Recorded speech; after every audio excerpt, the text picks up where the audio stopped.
হালকা আঁচে লাল লাল করে ভেজে নিয়েছি। এবার আমি তুলে নিচ্ছি। দেখুন এই রকম শেপ করে আমি প্রত্যেকটা আলু কেটে নিচ্ছি।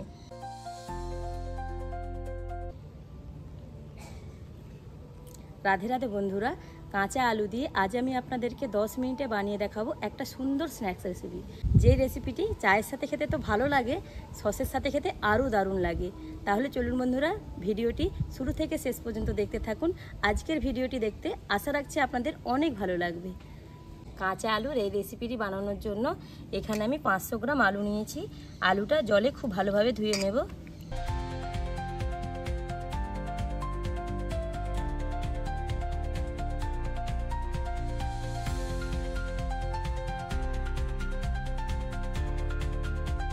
প্রত্যেকটা আলু আমি ধুয়ে কেটে নিয়েছি। এবার এখানে আরেকটা পাত্রে আমি জল নিয়েছি, দিয়ে দেব 1 চামচ লবণ। লবণ দিয়ে খুব ভালোভাবে জলের সাথে মিশিয়ে নেব।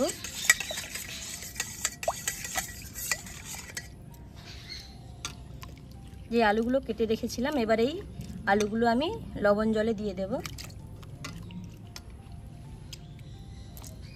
10 মিনিট আলুগুলোকে লবণ জলে ঢাকনা চাপা দিয়ে রেখে দেব, যাতে আলুগুলো আগের থেকে অনেকটা নরম হয়ে যায়। 10 মিনিট আলুটা রেস্টে থাকতে থাকতে আমি এখানে একটা ব্যাটার বানিয়ে নেব। দিয়ে দিচ্ছি 1 বাটি ময়দা, পরিমাণ মতন লবণ, দিয়ে দিচ্ছি অল্প একটু কাশ্মীরি লঙ্কার গুঁড়ো, ঝালের জন্য দিয়ে দিচ্ছি 1/2 চামচ লাল লঙ্কার গুঁড়ো, দিয়ে দিচ্ছি 1/2 চামচ গোলমরিচের গুঁড়ো, দিয়ে দেব 1/2 চামচ জিরের গুঁড়ো। এখানে একটা ম্যাগি মশলা নিয়েছি, এর 1/2 আমি দিয়ে দেব, আর 1/2 রেখে দেব পরে ব্যবহার করার জন্য। এবার এই শুকনো উপকরণগুলি খুব ভালোভাবে মিশিয়ে নেব।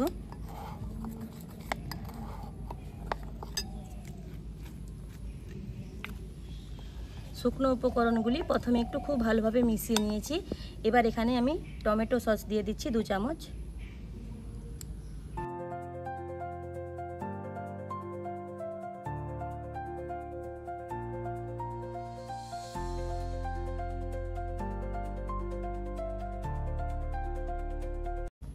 এবার অল্প অল্প জল দিয়ে একটা থকথকে ব্যাটার বানিয়ে নেব। খুব একটা পাতলা হবে না, আর জলটা একদম অল্প অল্প দেবেন আর মেশাতে থাকবেন।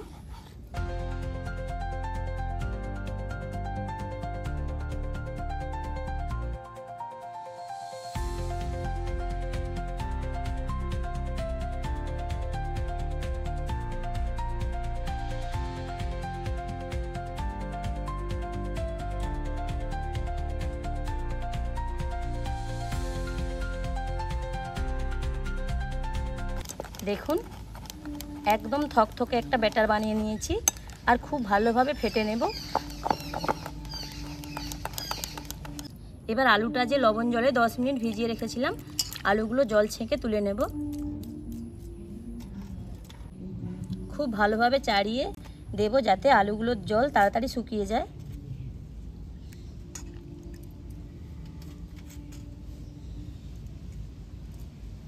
এখানে আবারও একটা পাত্র নিয়েছি, দিয়ে দিচ্ছি 1 বাটি ময়দা,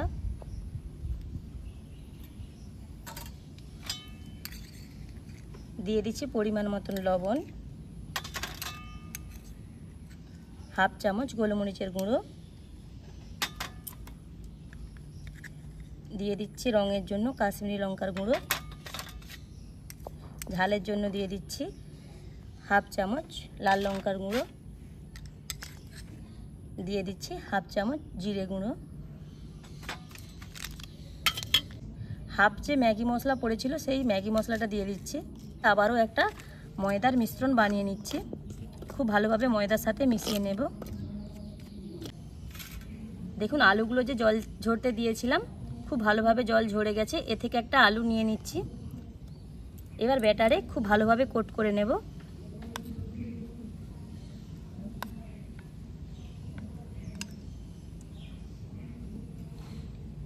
এখানে যে ময়দার গুঁড়োটা রেডি করে রেখেছিলাম তার মধ্যে দিয়ে দিলাম। খুব ভালোভাবে ময়দার গুঁড়োটা 2 পিঠ মাখিয়ে নেব। এবার দেখুন এইভাবে হাতের সাহায্যে ঘোরাবো আর খুব ভালোভাবে এরকম ছাড়া ছাড়া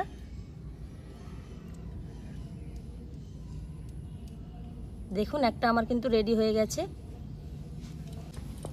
দেখুন আবারও একটা আলু আমি নিয়ে নিয়েছি, ব্যাটারে খুব ভালোভাবে ডুবিয়ে দেব।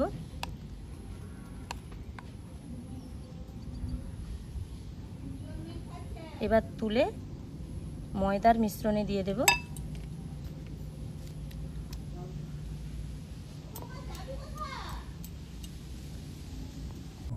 দেখুন সব কটা আমি সুন্দরভাবে শেপ দিয়ে রেডি করে নিয়েছি। হাতের তালুতে এইভাবে ঘোরালেই খুব সুন্দর শেপে চলে আসবে। আলাদা আলাদাভাবে লেয়ার পড়েছে দেখুন। এবার এগুলোকে ভেজে নিতে হবে। এগুলো রেডি করার পর বেশিক্ষণ অপেক্ষা করলে চলবে না। দেখুন যেগুলো আগে বানিয়েছি কিভাবে জল জল হয়ে গেছে। আবার এগুলোকে একবার করে কোট করে ভাজতে হবে।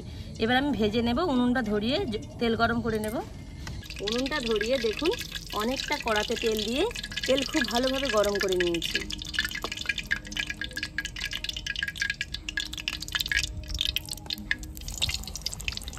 এবার গরম তেলের মধ্যে এগুলো আমি দিয়ে দিচ্ছি।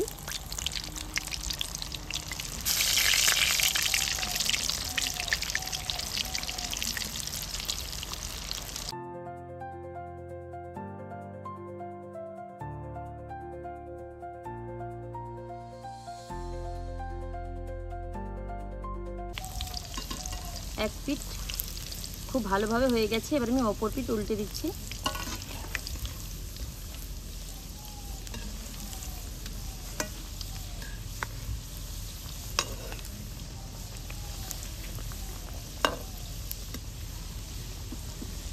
এরকম হালকা আঁচে লাল লাল করে ভেজে নেব। হালকা আঁচে লাল লাল করে ভেজে নিয়েছি। এবার আমি তুলে নিচ্ছি।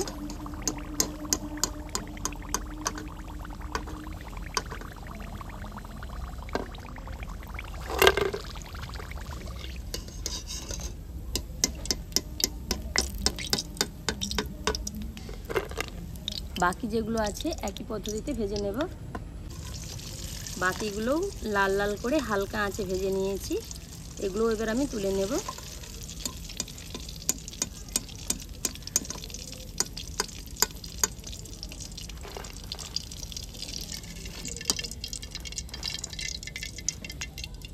কাঁচা আলুর স্ন্যাক্সগুলো আমার তৈরি হয়ে গেছে।